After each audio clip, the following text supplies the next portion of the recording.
So last week we began a discussion about mindfulness of the sense spheres. And these are instructions the Buddha gave in the Satipatthana Sutta in the fourth foundation of mindfulness, which is mindfulness of Dhammas. We can understand what that means. It's often hard to translate. Mindfulness of Dhammas means here mindfulness of the categories of experience, or the categories of phenomena. So in this is included the hindrances, the aggregates, the sense spheres, the factors of enlightenment, the Four Noble Truths.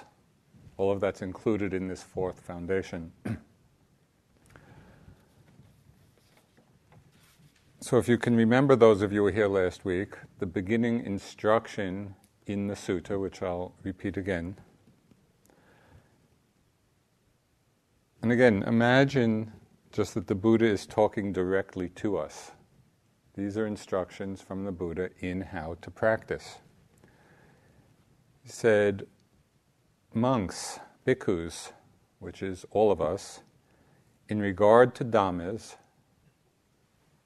that is, in regard to these categories of experience, one abides contemplating these Dhammas in terms of the six internal and external sense spheres. And how does one abide contemplating Dhammas in terms of the six internal and external sense spheres? Here one knows the eye, one knows visible forms, and one knows the fetter that arises dependent on both. The ear and sound, nose and smell, tongue and taste, body and sensations, and mind objects, and the fetter that arises dependent on both. Okay, so we spent quite a bit of time last week discussing this first line of the instruction. Tonight I'd like to continue this exploration of mindfulness of the sense spheres in the last part of the instruction. So the Buddha goes on to say, one also knows how an unarisen fetter can arise, how an arisen fetter or defilement can be removed, and how a future arising of the removed fetter can be prevented. So here we're not simply knowing the fetters that arise at the different sense doors, in the different sense spheres. The Buddha is asking us to understand how they arise, how they can be removed, how they can be prevented. In other words, how we can free ourselves from the influence of these fetters, defilements, unwholesome tendencies of mind. Now this requires a careful looking, a careful mindfulness observation of this mind-body process. So we can begin to understand the causes and conditions behind the arising of the kilesas, the defilements. In some way, this is very analogous to all scientific research. Just, I think it was last week, there was an article in the New York Times Sunday magazine section about a lot of the advances in genetic research, and how through a more precise and exact understanding of the genetic process, the scientists and the research doctors are able to develop much more precise and exact cures for diseases, because the process of the arising of the disease is more carefully understood. Well, in a lot of the Buddha's texts, the Buddha is referred to as the great physician. Why? Because he understood with such exactitude and such precision the process by which suffering arises in our minds, in our lives. And he understood with such precision the possibilities for us to experience freedom. Now, the great gift of the Satipatthana Sutta and of all the teachings is that we don't have to figure all this out for ourselves. You know, as you undoubtedly have noticed, it's quite a challenge just to know an in-breath and an out-breath. Well, to see so precisely and carefully this very rapid process in the mind and how one thing conditions another without a map, without a guide, it would be extremely difficult for us to sort it all out. So this is the great gift of the teachings. In one well-known Buddhist chant where one chants the qualities of the Dhamma, the qualities that are honored are the fact that it can be experienced here and now. It's not postponed to some future time. That the Dhamma is timeless. It's as true now as it was in the Buddha's time. It has that quality of invitation. It's like not a question of belief. It's not that there's a dogma that we have to believe. Rather, it's an invitation for us to discover the truth of it for ourselves. It's said that the Dharma is onward leading. It actually leads us to awakening, to freedom. And that it is to be practiced by the wise. So that's us. Okay, so what is this process? How do fetters arise? How can we remove those that have arisen and prevent the future arising?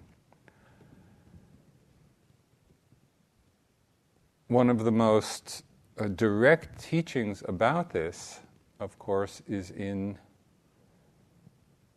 the very profound teaching of dependent origination.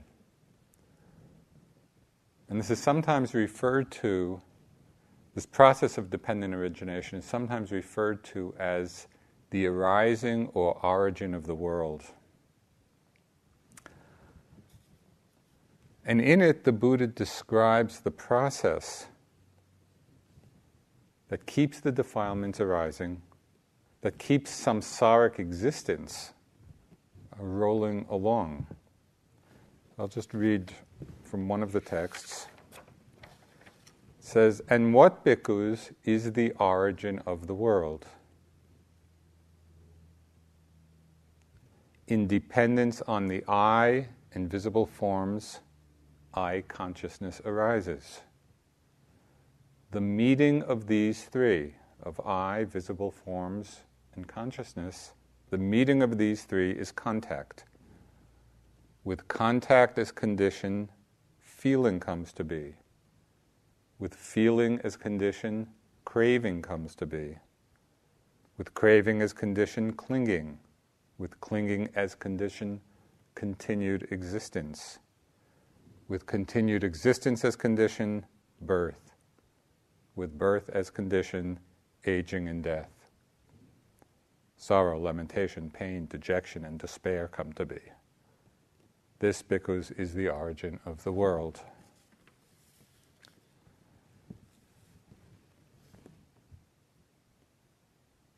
Okay, so how do we translate this teaching of dependent origination into something that's meaningful in our meditation practice and in our lives? It's so easy to read this or to hear this and kind of have an intellectual, perhaps, appreciation of the logic of it. But its transforming value is when we actually see these links for ourselves in our own experience. That's the challenge for us. We can understand the links in a very on a very large scale, the large cycle of birth and death and rebirth through all the realms of existence. It really describes how that happens. But perhaps of more immediate applicability, we can apply this teaching to the unfolding process within this life. Really see it moment to moment. So there's an easy starting place. We're already born. Does anybody dispute that? We're here. So having taken birth, that already having happened, the sense spheres are a given.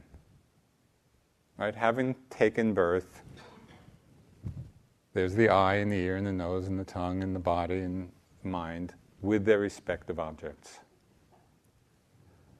Okay, so that's the foundation, that's the given, and this is why the Buddha has pulled out the contemplation of the sense spheres as a major object of contemplation in the Satipatthana Sutta. It's the foundation. Dependent or conditioned by the sense spheres, contact happens. Because of the eye and visible objects, seeing consciousness arises. Right? The ear and sound, hearing consciousness arises. So contact is the conjunction of these three things. Contact means the coming together of the sense base, the sense object, and consciousness. You with it? Okay, this is pretty straightforward. Now, inevitably, when there's contact, feeling automatically arises. And feeling in this Buddhist Abhidhamma sense does not mean emotion, as we sometimes use the word in English. Feeling in this sense refers to what we can call the taste of an object, the flavor of it. That is, whether it's pleasant, whether it's unpleasant, or neutral. Given the sense spheres, there's contact. Given contact, there's automatically feeling.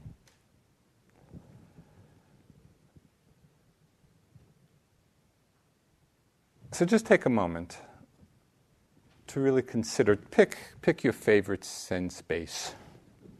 And just take a moment to experience these three links. So it's not just philosophy. So you're actually translating it into what you're experiencing. It could be the body and a sensation, and then feeling it as either pleasant, unpleasant, neutral. It could be the ear and sound, pleasant, unpleasant, neutral.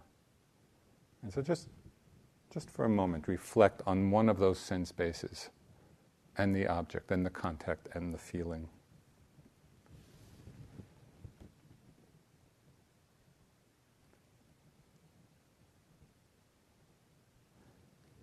And right here is the critical juncture, is a critical juncture. Because just at these links of sense sphere, contact, and feeling, the Buddha is pointing to a door of awakening. He's pointing to a way out of suffering. As we have experienced many times in our meditation and in our lives, when there is unwise attention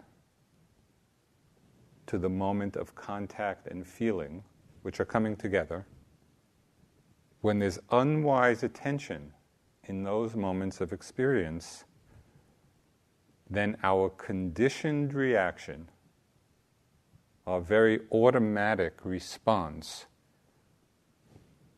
to pleasant feeling is desire. We like it, we want it. Our conditioned response to unpleasant feeling is aversion. We don't want it, we don't like it. And our conditioned response to neutral feeling is often delusion, dullness. We don't know what's going on. So right there is the arising of the fetter. Right there is the arising of the defilement. When we're not paying careful attention or wise attention to these three links of sense sphere, contact, feeling. That's a very liberating place to bring our attention to.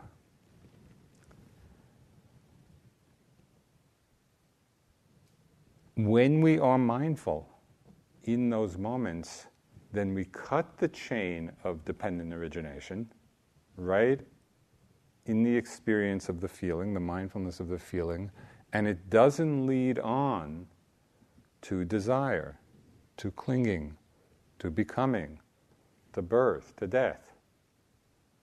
Right there we have actually cut the chain of this samsaric conditioning.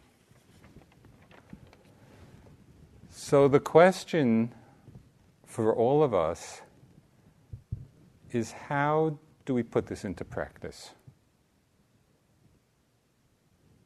As I said, it's easy to appreciate the theory of it, but how can we apply it in a very practical and pragmatic way?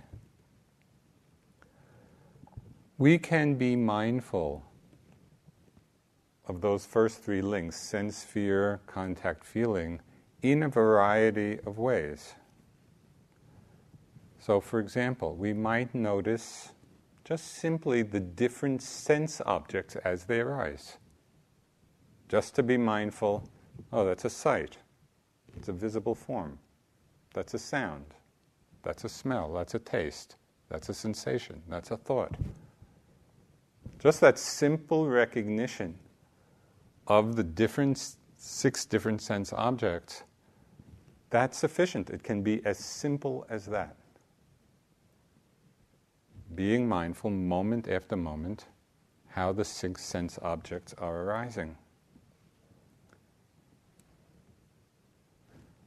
We could notice the process of contact, which is where the knowing comes in.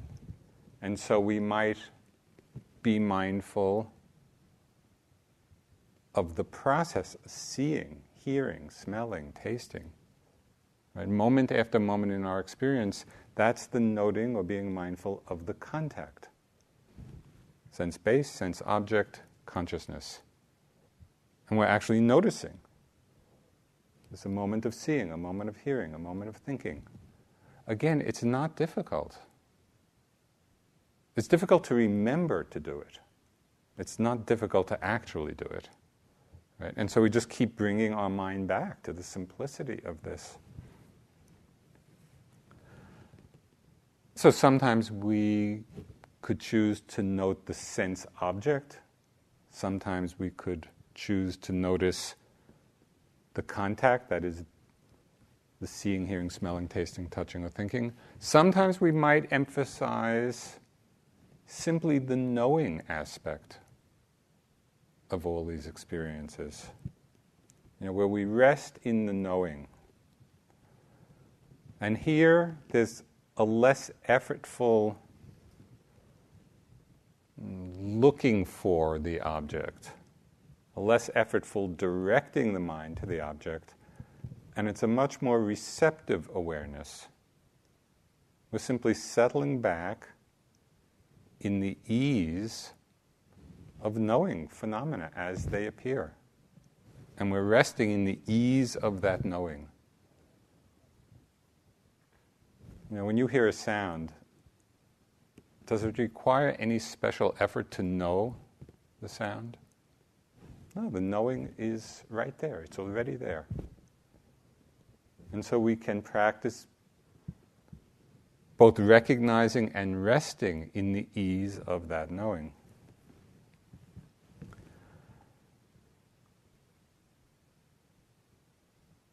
As I mentioned last week, and I just as another reminder,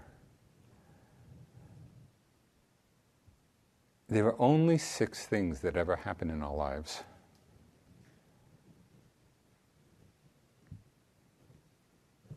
there's only seeing, hearing, smelling, tasting, touching, bodily sensations, and mind objects. When we repeatedly are mindful or notice the arisings in this way, when we bring it right back down to being just one of these 6 things, which is always, this is what it always is. It always comes down to this. Then what that does, it takes us out of the complexity of our life stories. We've created such an elaborate story about ourselves and our lives and our situation. And this way of being mindful just brings us right down to the immediate experience of just what it is that is actually happening.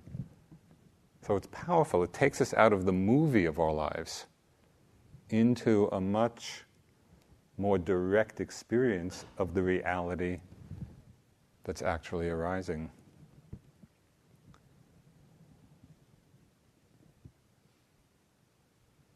Now, mindfulness, as you know, does not mean a cutting off of sense objects or sense impressions.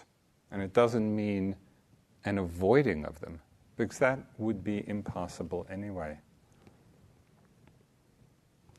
Mindfulness simply means being aware of what's arising, not trying to keep anything out.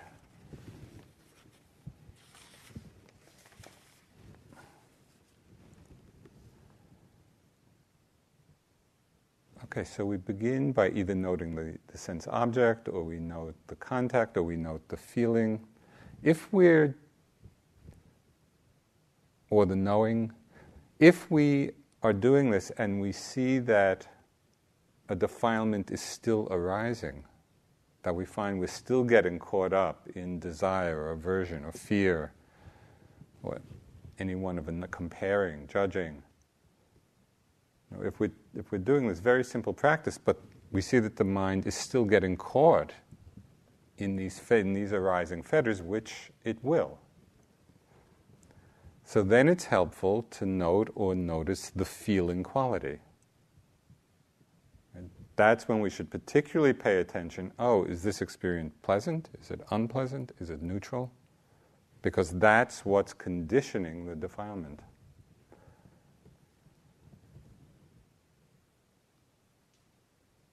At one point in my practice, I was getting very lost in pleasant visual fantasies. I would just be getting carried away by them. And at first I started noting seeing. Just seeing, every time it arose, seeing. But somehow that note and the noticing was not strong enough. It was just too seductive. And I was getting pulled into it again and again. So then I started noting pleasant. That wasn't strong enough. Because I would note pleasant, oh, pleasant. I could just feel myself kind of enjoying the pleasure of the pleasantness. But then remembering all of these links in the chain of dependent origination, I found a technique that worked very well. I started making a double note. I started noting contact, pleasant. And it was amazing. That was just like hitting the right point to unhook from attachment. Because in the note, or the noticing of contact, I was acknowledging the object that was arising. And in the note of pleasant, I was noticing the feeling. I was becoming mindful of the feeling rather than being identified with it or lost in it. And that double note, contact pleasant, was very effective. So I would suggest if you find yourself caught in some attachment, some desire for an object, try working in that way. It could also be contact unpleasant.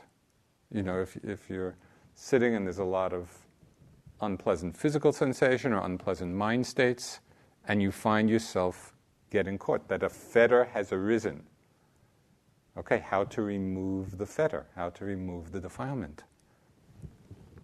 By applying mindfulness of seeing this chain of dependent origination, seeing how it's arisen. Contact unpleasant.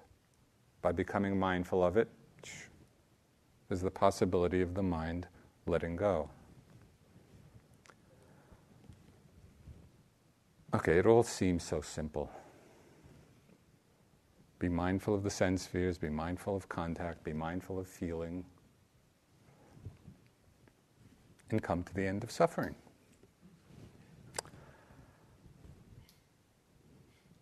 But, big but, we all know that there are some very long, deeply established habits of mind, tendencies of mind, which often speed us right by these various doorways to freedom, right? Doorways to unhooking. We speed right by the contact, we speed right by the feeling, and we often find ourselves in the midst of desire because we haven't picked up those earlier links. But the beauty of this teaching is that when we understand the next links in the chain, we have some more opportunities for freeing our mind from entanglement. These are the backup possibilities in case we miss the first three. So in this situation, if we find ourselves not having been mindful of the sense sphere, the sense object, or the contact, or the feeling state, which is very quick, it's just in a moment,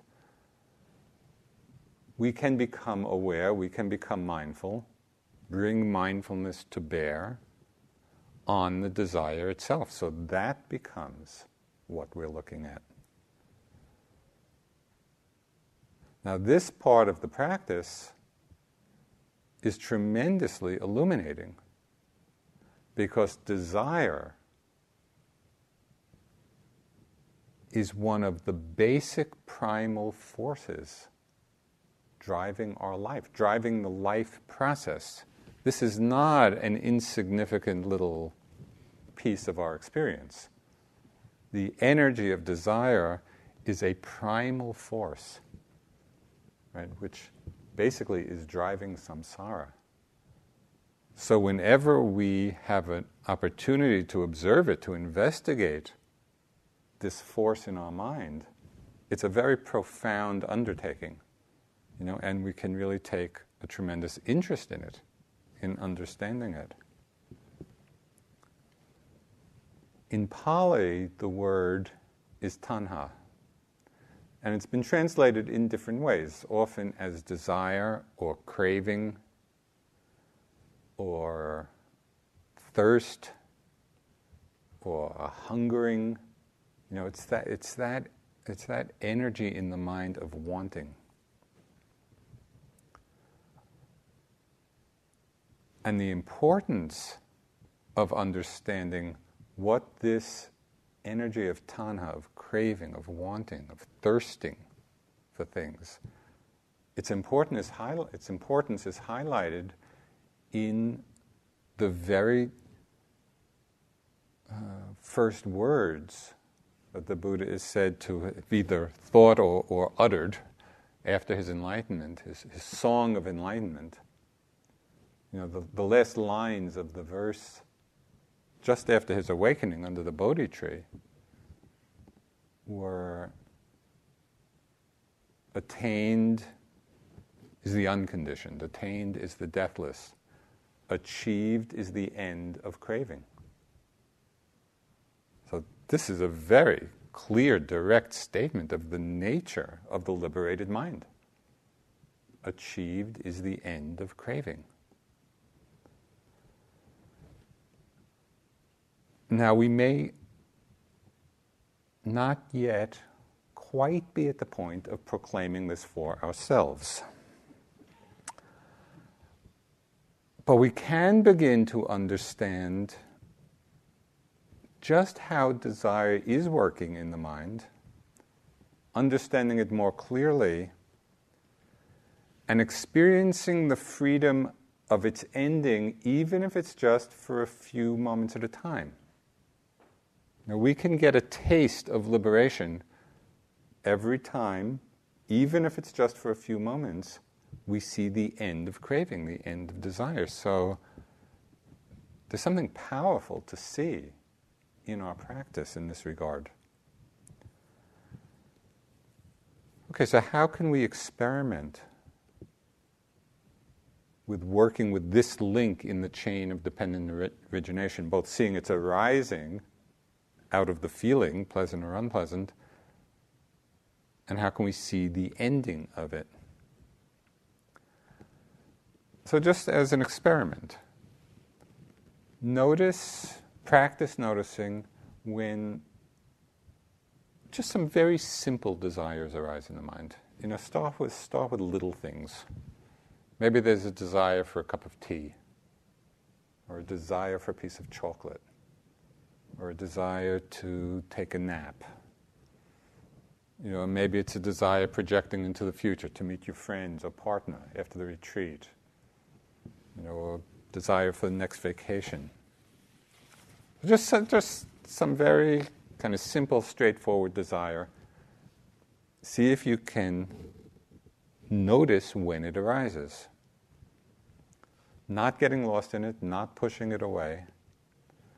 You might feel the energy of it. Not only to recognize that the desire is there, but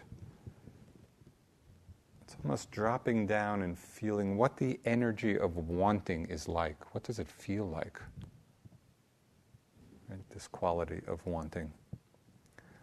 Now, at some point, just in being mindful of this very simple desire that's arisen, you may notice that it disappears. It's there, it's there, it's there. But it's not there forever. At a certain point, it will pass away. Highlight that moment. Really pay attention to that moment of transition. When you've noticed the desire, you've noticed the wanting, and then at whatever point, however long it lasts, notice the experience of the mind when it disappears. That's a very important moment for a couple of reasons. It's important because it actually gives us an experiential sense of the ease or freedom of the end of craving, the end of wanting. We've gone from the desire to non-desire. And we can feel the ease of it. It's like being let out of the grip of something. So it's important for us to get that taste of freedom, and it's also important, that particular moment of transition, because it reinforces our understanding and direct experience of the impermanence of desire. We see that it does not always have to be fulfilled in order to be resolved, because it's impermanent. It's there for some time, and then it's not. Of course, we can do this. The desire may arise, and we're with it, and then it's gone, and we notice that moment that it's gone. But many times, a few moments later, it comes right back. We see that very same desire or a different one reappearing. Sometimes even stronger than before.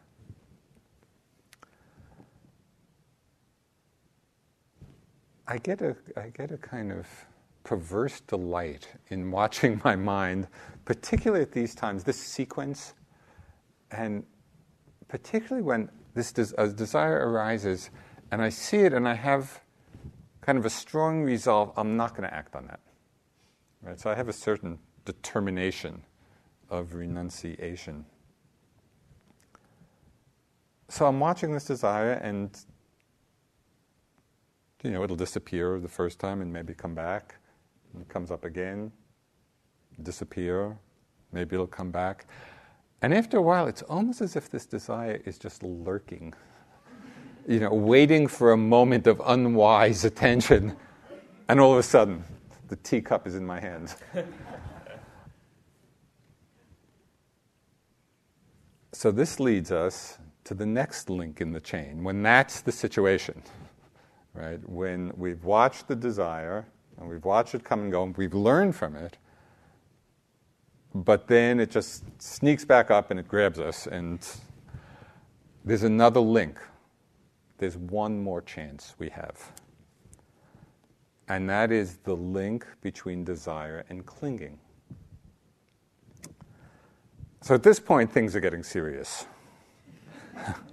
Because it's in noticing clinging, this is our last chance to free ourselves from the sequence before we act. Right? If we miss the clinging, that's going to condition some action or other. But it's a very interesting juncture, this juncture between desire and clinging. Very often when we're not really paying that careful attention, it all gets lumped together. A wanting and clinging and attachment. But the Buddha separated them out, in this teaching of dependent origination. Right? There's the sense sphere, there's contact, there's feeling. When we're not mindful, it leads to desire or craving. When we're not mindful of that, then it results or conditions clinging. Now, clinging means the holding on to. The desire or craving is just the wanting.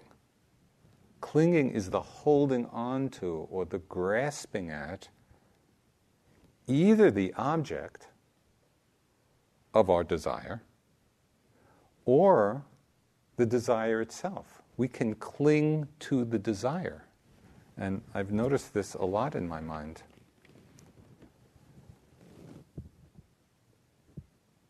In watching this sequence, I find that I'm often less entranced by the actual object, and I'm more attached to the desire for it. Do you see the difference? And all of this is, as I've said before, all of this is an invitation for you to look into your own minds, and to see all of these things.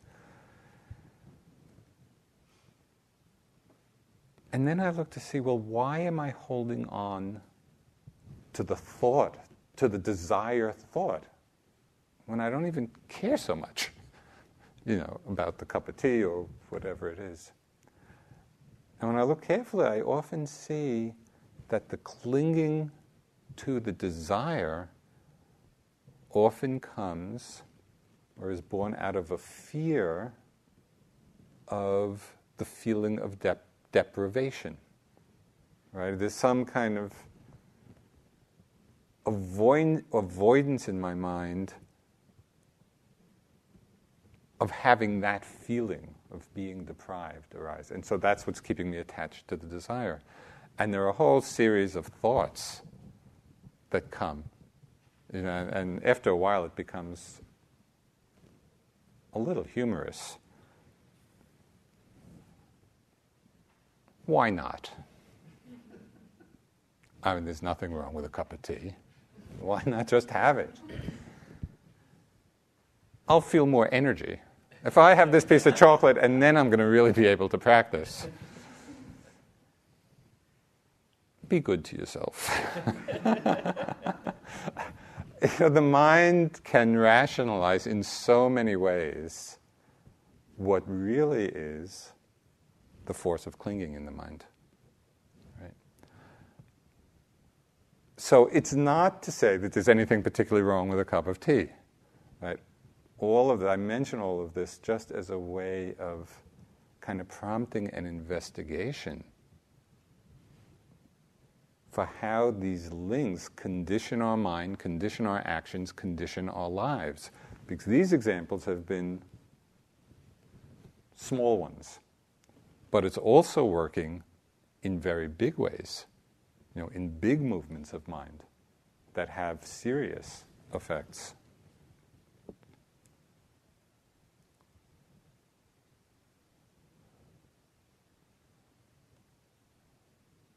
Okay, so working in all of these ways, working on the level of contact, on the level first of the sense sphere, just the sense objects as they arise, then the contact of the seeing, hearing, smelling, being mindful of the feeling. When we find ourselves reactive, then actually noticing pleasant, unpleasant, neutral. If we find ourselves in the middle of desire, paying attention to how that's happening. If we move to clinging, I'd really take a look at that and see what's conditioning this grasping. All of this is putting into practice the Buddha's instruction. One knows how an unarisen fetter can arise, how an arisen fetter can be removed, and how a future arising of the removed fetter can be prevented. And so these are the ways we actually apply this teaching. Why all this emphasis on seeing how fetters arise, removing them when they're arisen, preventing them? Sayadaw U Pandita, when he was here teaching, he said one thing that very much lodged in my mind. It is a very powerful teaching for me. He said, 100% of our suffering is due to defilements in the mind. 100%. If we're suffering, it's because there's some defilement in the mind. Well, that's for me, that was a very powerful kind of wake-up. Because it's so easy in different circumstances to put the blame for our suffering on external conditions, external causes. And it's not to say that there aren't things which cause difficulty, but if we're suffering around that difficulty, it's because of one or another of the kilesas. So really coming to the end of suffering means that we learn how to work with and understand and free ourselves from the force of these fetters in the mind. And what's amazing about this teaching is it's ultimately completely empowering. Because it's all up to us. Our suffering is not due to other people. We can take responsibility for our own minds. So this is tremendously empowering, in our lives.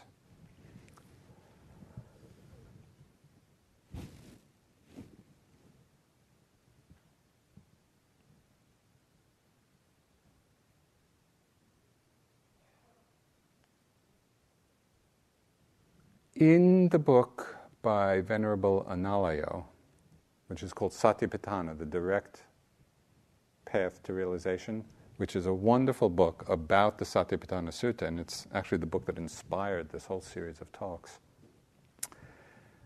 In addition to these links of dependent origination, he also pointed out part of the Buddha's teachings which describes another progression that also entangles us with the fetters, with the defilements. And so it's another progression that's very helpful to understand.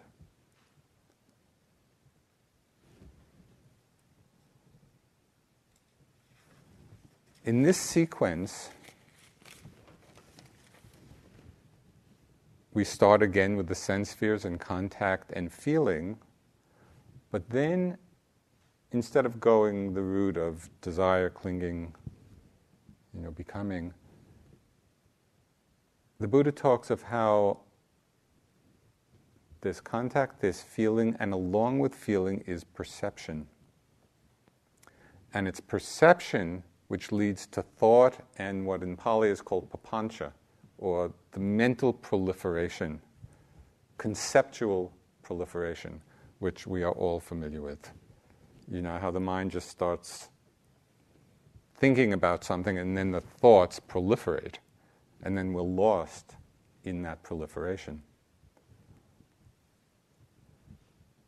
So it's helpful here to look at how this is working because it's so instructive for how our lives are unfolding.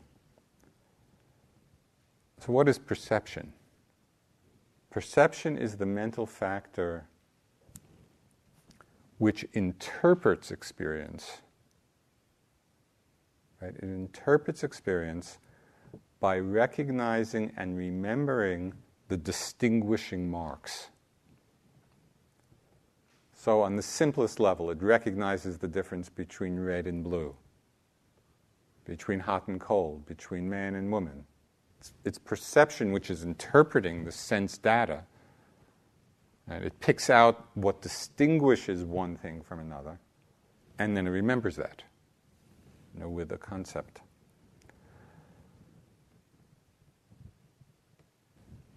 There's one understanding that can arise right here that is essential for our liberation. It's really a key point of understanding. And that is that the perceptions we have of the world, moment to moment, of our experience, the perceptions we have are not absolutes. Our perceptions are conditioned, and they're conditioned on many different levels. One of the great misconceptions that many of us carry through our lives is that our perceptions of ourselves and of the world are basically accurate and true. I mean, don't we think that? We think that the way we perceive things, mostly, is an accurate and true representation of how things actually are. This misconception that our perceptions reflect some ultimate or stable reality is the cause of tremendous suffering, both globally and also personally in our own life situations. So I'll mention just a few examples of the conditioned nature of our perceptions. On one level, the way we perceive things is conditioned by our karmic predispositions.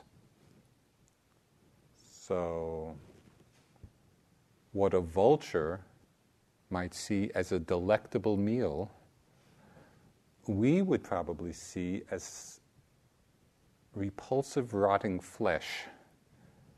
Same object, different perceptions based on the vulture's karma, having taken rebirth as a vulture, and our karma having taken rebirth as a human being. That conditions the way we perceive things. There are cultural conditions. Think of all of the violence in the Middle East now. From one set of cultural values, the suicide bombers are violent terrorists, causing a huge amount of suffering and destruction. From another set of cultural values, they are perceived as holy martyrs, for a noble cause. It's very rare, in the midst especially of intense situations, for people to remember that the way we perceive things is conditioned. It's conditioned by a particular background, by a particular set of circumstances.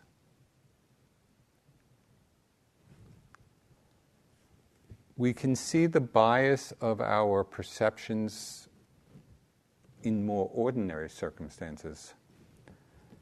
And this had this very powerfully come to light.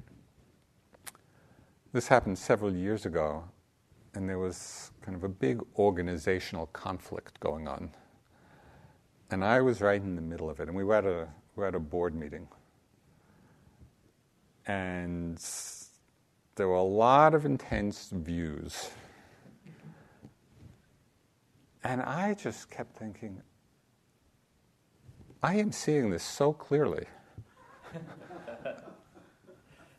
And why can't other people understand this? And feelings were running very high. A lot of strong emotion, a lot of defensiveness, a lot of anger.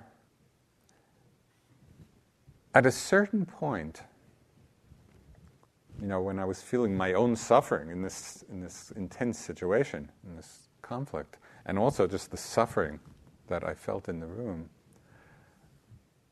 at a certain point it's like woke up a little bit, and I stepped back and I asked a very liberating question of myself. I said, why are other people feeling the way they're feeling? Right? How are they perceiving the situation that gives rise to their point of view? And just by doing that, just by acknowledging, this is a situation, and we are perceiving it in different ways, based on different assumptions and different understandings. As soon as I could do that, I became much less caught in all the judgments in my mind and all the strong emotions in my mind. Became much easier to understand other people's points of view. Oh, that's why they feel this way. Because they're perceiving it, in a particular way. At different times I've mentioned this teaching of the Zen master Bankai. He was a 17th century Japanese Zen master. Wrote a wonderful book called The Unborn. And one of the lines in this book where he says, don't side with yourself. And that's really all about this understanding that our perceptions are conditioned. They are not reflective of some omniscient absolute truth.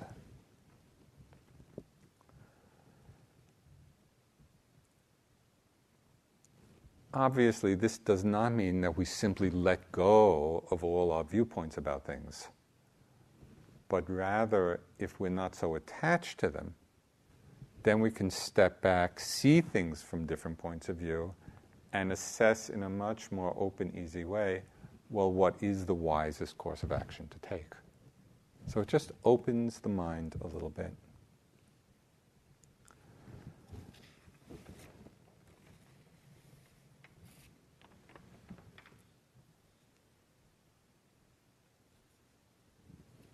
I'm about halfway through, but I think we'll continue next week. But I just want to mention one last kind of way perceptions are conditioned. And they're conditioned by the latent tendencies in our mind. That the habitual projections that color how we view ourselves and how we view the world.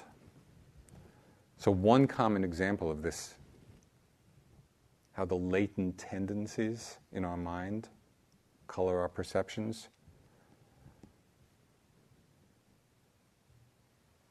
It's how we view our meditation. You come in and you have a sitting and the body feels light and easy and good concentration. Oh, that was a good sitting. You come in and you're sitting, there's a lot of discomfort in the body and maybe there's restlessness or different hindrances. Oh, that was really a bad sitting. We don't even think of evaluating it in terms of how mindful we were. It's only pleasant, good sitting. Unpleasant, bad sitting. We're perceiving the quality of our meditation conditioned by the latent tendencies in the mind of greed and aversion. We like what's pleasant, we don't like what's unpleasant.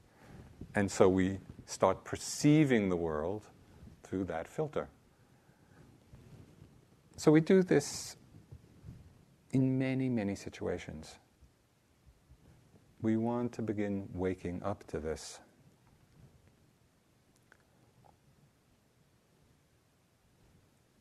Now, what makes this understanding so powerful, and which we'll talk about more next week,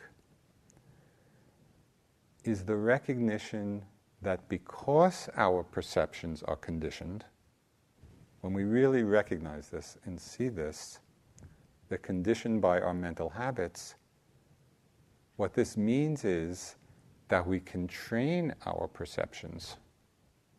We can train ourselves to perceive things in a way that supports happiness and supports freedom. We don't have to be caught, right, in ways of perceiving that keep us mired in suffering. And this is the great power of understanding the process of our minds, the process of how things are unfolding. It really gives us the possibility of awakening to greater levels of happiness, greater levels of freedom. So I'll just close with the Buddha's last words. Okay, realize the import of this. You're the Buddha, fully enlightened being, spent 45 years of his life wandering all over northern India, teaching people. His whole life was dedicated, to the awakening of beings. These are his last words. So I think it's good to take them in. They're of import. With the light of perfect wisdom, dispel the darkness of ignorance. Subject to decay are all conditioned things. Awaken through heedfulness.